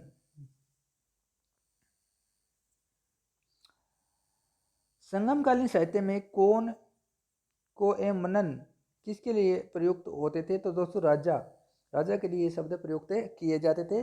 तमिल काव्य का इलियड कहा जाता है शिल्पाधिकारम को दोस्तों तमिल काव्य का इलियड कहा जाता है। चेर वंश का शासन किस क्षेत्र पर था? चेर वंश का जो शासक था दोस्तों केरल पर था। चेर वंश का प्रसिद्ध शासक था वो सेन गुटवन था। इसे लाल चेर के नाम से जाना जाता है। चोल वंश का प्रसिद्ध जो शासक था वो करिकाल था। करिकाल। चोल काल में सूती वस्त्र उद्योग का प्रमुख केंद्र था वो उरेऊर था। तोल्कापियम की रचना किसने की थी? तोल्कापियर ने की थी। चोल काल में सर्वोच्च न्यायालय को क्या कहा जाता था? जो मनरम चोल काल में सर्वोच्च न्यायालय को मनरम कहा जाता था। पांड्यों की राजधानी मदुरै थी। पांड्यों की जो राजधानी थी मदुरै थी। तमिल का गौरव ग्रंथ जीवक चिंतामणि किससे संबंधित है? जीवक चिंतामणि है वो जैन धर्म से संबंधित है। संगम किससे संबंधित है दोस्तों? संगम है वो विद्वानों की सभा होती थी उसे संगम कहा जाता था। स्ट्रेबो के अनुसार संगम युग के किस वंश के शासक ने रोमन सम्राट अगस्टस के दरबार में 20 ईसा पूर्व के लगभग अपना एक दूत भेजा था? तो पांड्य नरेश ने भेजा था। तमिल काव्य का ओडिसी किसे कहा जाता? तो मणि मेखलई को तमिल काव्य का ओडिसी कहा जाता है। पुहर कावेरी पट्टनम की स्थापना किसने की थी? तो करिकाल ने की थी। प्राचीनतम तमिल देवता मुरुगन किस देवता वैदिक देवता के सदस्य है? तो दोस्तों कार्तिकेय के सदस्य है। ये संगम जो जिनका आयोजन 3 संगमों का आयोजन किया गया था। प्रथम संगम है वो मदुरई में किया गया था। अगस्त्य ऋषि इसके अध्यक्ष थे। द्वितीय संगम है वो कपाटपुरम में किया गया था और अगस्त्य ऋषि इसके अध्यक्ष थे। तृतीय संगम है वो मदुरई में किया गया था और नकीर है वो इसके अध्यक्ष थे। अब बात करते हैं गुप्त काल के बारे में। अब बात करते हैं गुप्त काल के बारे में। 319 ईसा पूर्व से 540 ईसा पूर्व तक का जो काल है वो गुप्त काल के नाम से जाना जाता है। गुप्त वंश का जो संस्थापक था वो श्रीगुप्त। गुप्त वंश का जो संस्थापक है वो श्रीगुप्त है। गुप्त किसके सामंत थे? तो गुप्त है वो दोस्तों कुषाणों के सामंत थे। गुप्त शासन के दौरान ऐसा व्यक्ति कौन था जो एक महान खगोल विज्ञानी और गणितज्ञ था? तो दोस्तों आर्यभट्ट आपका राइट आंसर होगा। गुप्त शासकों की सरकारी दरबारी भाषा जो थी वो थी संस्कृत। गुप्त वंश का वह राजा कौन था जिसने हुनों को भारत पर आक्रमण करने से रोका? गुप्त वंश का वह राजा कौन था जिसने हुनों को भारत पर आक्रमण करने के लिए करने से रोका, तो वो था स्कंदगुप्त। गुप्त राजवंश किस लिए प्रसिद्ध है? कला एवं स्थापत्य कला के लिए गुप्त राजवंश प्रसिद्ध है। अजंता कला का कृतियां किससे संबंधित है? तो गुप्त काल से संबंधित है। कवि कालिदास किसके राज कवि थे? कालिदास है वो चंद्रगुप्त द्वितीय यानी विक्रमादित्य के राज कवि थे। अजंता चित्रकारी की विषय वस्तु किससे संबंधित है? अजंता जो चित्रकारी की विषय वस्तु है वो बौद्ध धर्म से संबंधित है। उत्तर गुप्त युग में जो विश्वविद्यालय प्रसिद्ध हुआ था वह था नालंदा। एरन अभिलेख का संबंध किस शासक से है? एरन अभिलेख का जो संबंध है वो भानुगुप्त से है। फाहियान किसके शासनकाल में भारत आया था? फाहियान है वो चंद्रगुप्त द्वितीय के शासनकाल में भारत आया था। भारतीय संस्कृति का स्वर्ण युग था गुप्त काल। फाहियान कहाँ का निवासी था? तो दोस्तों फाहियान है वो चीन का निवासी था। सेतुबंध का रचनाकार प्रवरसेन द्वितीय किस वंश का शासक था? सेतुबंध का जो रचनाकार है प्रवरसेन द्वितीय वाकाटक वंश का शासक था। किस गुप्तकालीन शासक को कविराज कहा गया है? किस गुप्तकालीन शासक को कविराज कहा गया है? समुद्रगुप्त को। स्कंदगुप्त को किस स्तंभ लेख में सक्रोपम कहा गया है? तो कहोम स्तंभ लेख है उसमें सक्रोपम कहा गया है। फाहियान और हेनसांग ने किसके राज्य को देखा? फाहियान और हेनसांग ने किसके राज्य को देखा? तो फाहियान ने दोस्तों चंद्रगुप्त विक्रमादित्य के शासनकाल को देखा और हेनसांग ने हर्षवर्धन के शासनकाल को देखा। धनवंतरी थे। चंद्रगुप्त विक्रमादित्य के दरबार के नवरत्न में से एक जो कि प्रसिद्ध चिकित्सक थे। गुप्तकालीन शासन प्रणाली किस प्रकार की थी? राजतंत्रात्मक शासन प्रणाली गुप्त काल में हमें देखने को मिलती है। गुप्त स्थापत्य कला का सर्वोत्कृष्ट मंदिर कौन सा है? तो देवगढ़ का दशावतार मंदिर है वह गुप्तकालीन स्थापत्य कला का सर्वोत्कृष्ट मंदिर है, वो है देवगढ़ का दशावतार मंदिर। अजंता की गुफाओं में किन गुफाओं का निर्माण गुप्त काल में हुआ था? तो दोस्तों गुफा नंबर 16, 17 और 19 का निर्माण है वो गुप्त काल में हुआ था। अमरकोश के लेखक अमर सिंह किस शासक के दरबार से जुड़े थे? तो चंद्रगुप्त द्वितीय के शासनकाल से जुड़े हुए थे। गुप्त संमत 319 से 320 ईस्वी को प्रारंभ करने का श्रेय वो चंद्रगुप्त फर्स्ट को दिया जाता है। चंद्रगुप्त फर्स्ट ने गुप्त संवत का प्रारंभ किस उपलक्ष्य में किया था? अपने राज्य रोहण के स्मारक के रूप में इसे स्थापित किया था। नगरों का कर्मिक पतन किस काल की एक महत्वपूर्ण विशेषता? नगरों का कर्मिक पतन किस काल की एक महत्वपूर्ण विशेषता थी? तो दोस्तों गुप्त काल की यह महत्वपूर्ण विशेषता रही। किस वंश के शासकों ने मंदिर एवं ब्राह्मणों को सबसे अधिक गांव अनुदान में दिए थे? तो 200 गुप्त वंश ने दिए थे।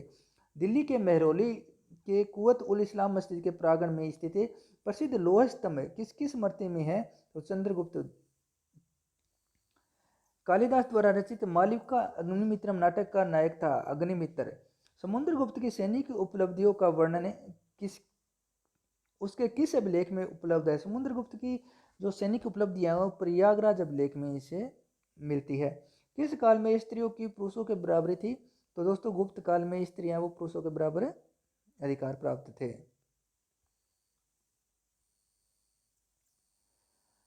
भारत का नेपोलियन किसे कहा गया है? तो दोस्तों भारत का नेपोलियन है वो समुद्रगुप्त को कहा गया है। इतिहासकार विंसेंट स्मिथ ने अपनी पुस्तक अर्ली हिस्ट्री ऑफ इंडिया में समुद्रगुप्त की वीरता तथा विजयों पर मुग्ध होकर उसे भारतीय नेपोलियन की संज्ञा दी है। तक्षशिला विश्वविद्यालय स्थित था। तक्षशिला दोस्तों वर्तमान में तक्षशिला पाकिस्तान में स्थित है। प्राचीन काल में यह शिक्षा का प्रमुख केंद्र था। चाणक्य, चरक आदि विद्वानों ने यह शिक्षा प्राप्त की थी। किस राजा का एक अन्य नाम देवगुप्त था? तो चंद्रगुप्त द्वितीय का जो नाम था एक देवगुप्त नाम हुआ करता था। प्रथम गुप्त शासक जिसने परम भागवत की उपाधि धारण की थी। प्रथम गुप्त शासक जिसने परम भागवत की उपाधि धारण की थी, तो चंद्रगुप्त द्वितीय ने यह उपाधि धारण की थी। प्रयाग प्रस्ती किसके सैन्य अभियान के बारे में हमें जानकारी देती है? तो प्रयाग प्रस्ती है वो समुद्रगुप्त के सैन्य अभियानों के बारे में हमें जानकारी देती है। गुप्त सम्राट जिसने हुणों को पराजित किया था, तो दोस्तों स्कंदगुप्त। शक विजेता किसे कहा गया? तो चंद्रगुप्त द्वितीय को दोस्तों शक विजेता कहा गया है। रजत सिक्के जारी करने वाला प्रथम गुप्त शासक कौन था? तो चंद्रगुप्त द्वितीय दोस्तों रजत सिक्के जारी करने वाला प्रथम शासक था। नगरों का क्रमिक पतन किस काल की महत्वपूर्ण विशेषता है? तो दोस्तों गुप्त काल की यह प्रमुख विशेषता है। किस गुप्त शासक ने सर्वप्रथम सिक्के जारी किए? तो जो चंद्रगुप्त प्रथम थे इसने सिक्के जारी किए थे। कौन सा राजवंश हुणों के आक्रमण से अत्यधिक विचलित हुआ? तो गुप्त वंश था जो उन्हों के शासन का उन्हों के आक्रमण से सर्वाधिक विचलित हुआ था। अजंता गुफाओं के सरीकी जैसी गुफाएं मध्य प्रदेश में कहाँ हैं? तो दो बाघ व धार की गुफाएं हैं दोस्तों, उन्हें वो अजंता गुफाओं से काफ़ी मिलती जुलती है। गुप्त वंश ने किस अवधि में शासन किया था? तो 319 से 500 ईसा पूर्व तक का जो काल है वो गुप्त वंश का काल माना जाता है। बाल विवाह की प्रथा आरंभ हुई तो गुप्त काल में यह प्रथा आरंभ हुई थी। यूरोपीय भाषा में अनुदित या अनुवादित प्रथम भारतीय ग्रंथ कौन सा था? तो कुमार संभव, ये दोस्तों प्रथम ग्रंथ था जो यूरोपीय भाषा में अनुवादित था। सती प्रथा का पहला उल्लेख कहाँ से मिलता है? तो दोस्तों सती प्रथा का जो पहला उल्लेख है वो एरन अभिलेख से हमें देखने को मिलता है। मिहिर कुल का संबंध था, मिहिर कुल है दोस्तों उन्हों से संबंधित था। गुप्त राजा जिसने विक्रमादित्य की पदवी ग्रहण की थी, चंद्रगुप्त द्वितीय। गुप्त काल में उत्तर भारतीय व्यापार किस पतन से संचालित होता था? तो ताम्रलिप्ति बंदरगाह से यह संचालित होता था। गुप्त शासकों द्वारा जारी किए गए चांदी के सिक्के कहलाते थे रूपक। किस गुप्त शासक को नालंदा विश्वविद्यालय का संस्थापक माना गया है? तो कुमार गुप्त फर्स्ट को दोस्तों नालंदा विश्वविद्यालय का संस्थापक माना गया है। पुंडरवर्धन भुक्ति अवस्थित था उत्तरी बंगाल में। वह प्रथम भारतीय विद्वान कौन था जिसने गणित को एक पृथक विषय के रूप में स्थापित किया था? दोस्तों आर्यभट्ट। तांबा का सिक्का जारी करने वाला पहला गुप्त शासक कौन था? रामगुप्त जो था वो तांबा का सिक्का जारी करने वाला प्रथम भारतीय शासक था, गुप्त शासक था। कालिदास की किस कृति की गिनती विश्व की 100 प्रसिद्ध साहित्य की कृतियों में की जाती है? तो दोस्तों अभिज्ञानम शकुंतलम। वर्तमान गणित में दशमलव प्रणाली के आविष्कार का श्रेय किस युग को है? तो दोस्तों गुप्त युग को यह श्रेय दिया जाता है। गुप्त काल में के सर्वाधिक लोकप्रिय देवता कौन थे? तो विष्णु। मेहरौली स्थित लोह स्तंभ का निर्माण किस सदी में हुआ था? तो 4वीं सदी में हुआ था। कुमार संभव महाकाव्य किस कवि ने लिखा था? कुमार संभव दोस्तों कालिदास ने लिखा था। नालंदा विश्वविद्यालय की स्थापना का युग था वो गुप्त काल में हुई थी। गुप्त युग में भू राजस्व की जो दर थी वो 1/6 बताई गई है। अब बात करते हैं गुप्तोत्तर काल यानी पुष्यभूति वंश या वर्धन वंश। दोस्तों वीडियो को लाइक शेयर अपने दोस्तों के साथ जरूर कर दें। दोस्तों मात्र 2 घंटे के अंदर आपका प्राचीन भारत है वो कंप्लीट रिवीजन हो जाएगा। अगले वीडियो में हम बात करेंगे मध्यकालीन भारत के बारे में और फिर हम आधुनिक भारत का एक वीडियो आपके लिए लेकर आएंगे। तो दोस्तों लगभग 6 घंटे के अंदर भारत का संपूर्ण इतिहास आपके लिए उपलब्ध करवा दिया जाएगा। दोस्तों इन क्वेश्चन में से लगभग क्वेश्चन आपको प्रत्येक एग्जाम में देखने को मिलेंगे। अब बात करते हैं गुप्तोत्तर काल पुष्यभूति वंश या वर्धन वंश के बारे में। पुष्यभूति वंश की स्थापना है वो पुष्यभूति वर्धन के द्वारा की गई थी। पुष्यभूति वंश का सबसे प्रतापी राजा था वो हर्षवर्धन था। हर्षवर्धन के समय में कौन सा चीनी तीर्थयात्री भारत आया था? तो दोस्तों हेनसोंग। चालुक्य राजा पुलकेशिन द्वितीय द्वारा किसने पराजित किया था?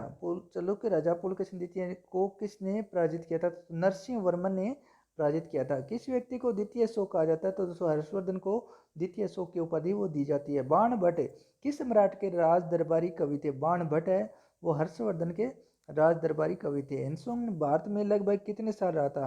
हेनसोंग भारत में दोस्तों 14 वर्ष तक रहा था। कुंभ मेले को प्रारंभ करने का श्रेय है वो हर्षवर्धन को दिया जाता है। नर्मदा नदी के तट पर सम्राट हर्ष के दक्षिणावर्ती अग्रगमन को रोका था पुलकेशिन द्वितीय ने। चालुक्य शासक पुलकेशिन द्वितीय ने किस नदी के किनारे हर्षवर्धन को पराजित किया था? तो दोस्तों नर्मदा नदी के किनारे पराजित किया था। हर्ष के शासनकाल में उत्तर भारत का सबसे महत्वपूर्ण शहर कौन सा था? तो कन्नौज है वो हर्ष के शासनकाल में सबसे महत्वपूर्ण शहर था। हर्ष की आत्मकथा किसने लिखी थी? हर्ष की जो आत्मकथा है वो बाण भट्ट ने लिखी थी। हर्षवर्धन अपनी धार्मिक सभा कहाँ किया करता था? तो प्रयाग में किया करता था। वर्धन वंश की राजधानी थानेश्वर किस प्रदेश में स्थित है? थानेश्वर जो हरियाणा में स्थित है।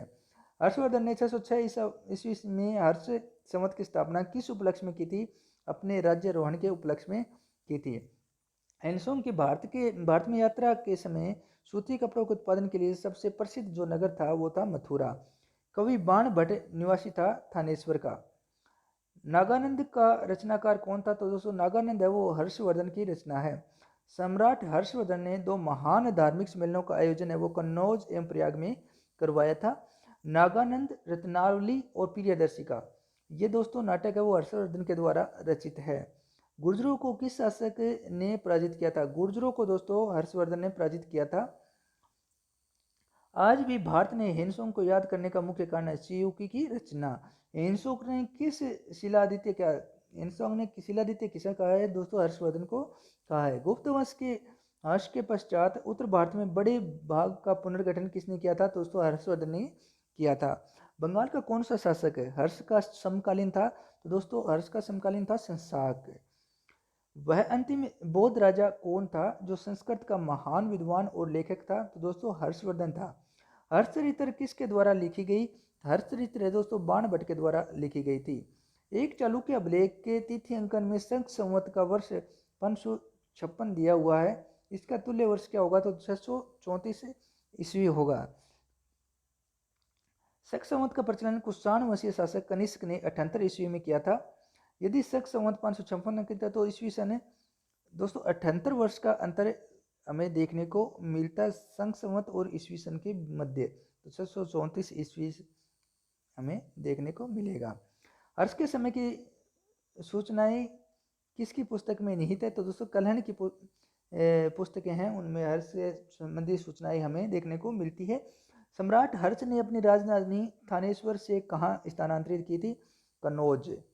उत्तर प्रदेश में स्थित वह स्थान जहां हर्षवर्धन ने बौद्ध महासम्मेलन का आयोजन किया था? तो दोस्तों प्रयाग में यह आयोजन किया था। नर्मदा नदी पर सम्राट हर्ष के दक्षिणावर्ती आगमन को रोका था पुलकेशिन द्वितीय ने। कोश्य शब्द का प्रयोग किया गया है रेशम के लिए। चीनी लेखक भारत का उल्लेख किस नाम से करते हैं? यिनतु नाम से करते हैं। चीनी लेखक है वो भारत का उल्लेख यिनतु नाम से करते हैं। नालंदा विश्वविद्यालय के विनाश का कारण था मुसलमान। गुप्तोत्तर युग में प्रमुख व्यापारिक केंद्र था। गुप्तोत्तर युग में प्रमुख व्यापारिक केंद्र था वो था कनौज। आदि शंकर जो बाद में शंकराचार्य बने उनका जन्म हुआ था केरल में। आदि शंकराचार्य द्वारा स्थापित 4 मठ कहाँ स्थित है? जोशीमठ, द्वारकापुरी तथा श्रृंगेरी में। अब विविध प्रश्नों के बारे में हम देखते हैं दोस्तों। किस विदेशी यात्री ने भारत का दौरा सबसे पहले किया था? तो दोस्तों मैक्सनीज। शून्य की खोज किसने की थी? तो दोस्तों आर्यभट्ट ने। महापाषाण संस्कृति हमें दक्षिण भारत में उस ऐतिहासिक युग से परिचित कराती है जब महापाषाण काल में उपयोग में लाए जाते थे बड़े पत्थर से गिरी गई समाधियां। किस पुस्तक का 15 भारतीय और 40 विदेशी भाषाओं में अनुवाद किया गया है? तो दोस्तों पंचतंत्र का अनुवाद है वो 15 भारतीय भाषाओं और 40 विदेशी भाषाओं में अनुवाद किया गया है।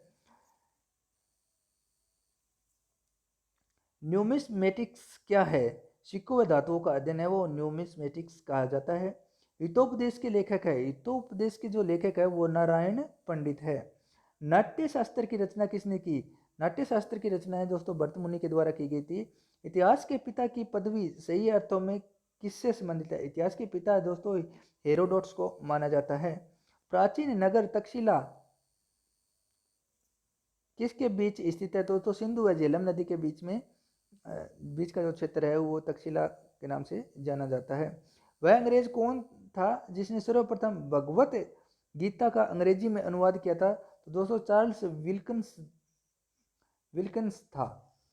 वह अंग्रेज कौन था जिसने सर्वप्रथम भगवत गीता का अंग्रेजी में अनुवाद किया था? तो चार्ल्स विल्किंस। पूरा पाषाण काल में आदि मानव के मनोरंजन के साधन थे शिकार।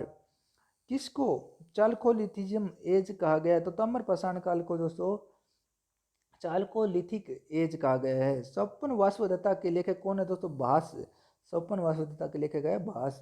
नालंदा विश्वविद्यालय किसके लिए विश्व प्रसिद्ध था? तो दोस्तों तर्कशास्त्र के लिए। उक्त स्रोत का नाम बतलाइए जो प्राचीन भारत के व्यापारिक मार्गों पर मौन है मिलिंदपन हो। आधुनिक मानव के हाल का पूर्वज है क्रो मैग्नव मानव। ईसा की प्रारंभिक सदियों में भारत तथा रोम के बीच घनिष्ठ व्यापारिक संबंधों की सूचना किस पुरास्थल की खुदाई से प्राप्त हुई है? अरिकामेडु। आधुनिक देवनागरी लिपि का प्राचीनतम रूप है ब्राही। मानव द्वारा सर्वप्रथम प्रयुक्त अनाज था वो था चावल। काव्य शैली प्राचीनतम नमूना किसके अभिलेख से मिलते हैं? रुद्र दामन के अभिलेख से हमें देखने को मिलता है। कौन सा बंदरगाह पोडुको के नाम से दी पेरिपल्स ऑफ द इरिथ्रियन सी के अज्ञातनामा लेखक को ज्ञात था? रिकामेडू। ताम्रस्य ताम्रपाषाण काल में महाराष्ट्र के लोग मृतकों के घर के फर्श के नीचे किस तरह रखकर दफनाते थे? तो उत्तर से दक्षिण की ओर। भीमबेटका किसके लिए प्रसिद्ध है? तो गुफाओं के शैल चित्रों के लिए प्रसिद्ध है। प्राचीन भारत में कौन सी लिपि दाईं ओर से बाईं ओर लिखी जाती थी? तो दोस्तों खरोष्टी लिपि है, वो दाईं से बाईं ओर लिखी जाती थी। मालती माधव के लेखक थे भवभूति। मुद्रा राक्षस नामक पुस्तक का लेखक है वो विशाख दत्त है। किस वंश के राजाओं ने खजुराहो स्थित मंदिरों का निर्माण किया था? तो चंदेल वंश के शासकों ने खजुराहो के मंदिरों का निर्माण करवाया था। अबू का जैन मंदिर किसने बनवाया था? किससे बना है? अबू का जैन मंदिर है वो संगमरमर से बना हुआ है। एलिफेंटा की गुफाएं मुख्यतः किस धर्म के मतावलंबियों के उपयोग के लिए काटकर बनाई? एलिफेंटा की जो गुफाएं हैं वो शैव धर्म से संबंधित है। एलिफेंटा के प्रसिद्ध सेल को काटकर बनाए गए मंदिर का श्रेय दिया जाता है? तो दोस्तों राष्ट्रकूटों को इसका श्रेय दिया जाता है। अजंता और एलोरा की गुफाएं किस नगर में स्थित है? अजंता और एलोरा की जो गुफाएं हैं वो औरंगाबाद में स्थित है। कोणार्क का सूर्य मंदिर किसने बनवाया था? कोणार्क का जो सूर्य मंदिर है वो नरसिंह देव वर्मन ने बनवाया था। किस मंदिर को काला पेगोडा के नाम से जाना जाता है? तो कोणार्क का सूर्य मंदिर है उसे काला पेगोडा के नाम से भी जाना जाता है और 100% सौर ऊर्जा से संचालित होने वाला मंदिर है वो यही है। तो दोस्तों ये हमने बात की प्राचीन भारत के महत्वपूर्ण प्रश्नों के बारे में। तो दोस्तों मिलते हैं नेक्स्ट वीडियो में। तब तक दोस्तों वीडियो को लाइक शेयर जरूर कर दें अपने दोस्तों के साथ में दोस्तों चैनल को सब्सक्राइब कर ले ताकि आने वाली सभी वीडियो तुरंत पहुंच कर आपकी तैयारी अच्छे से चलती रहे। धन्यवाद दोस्तों, जय हिंद।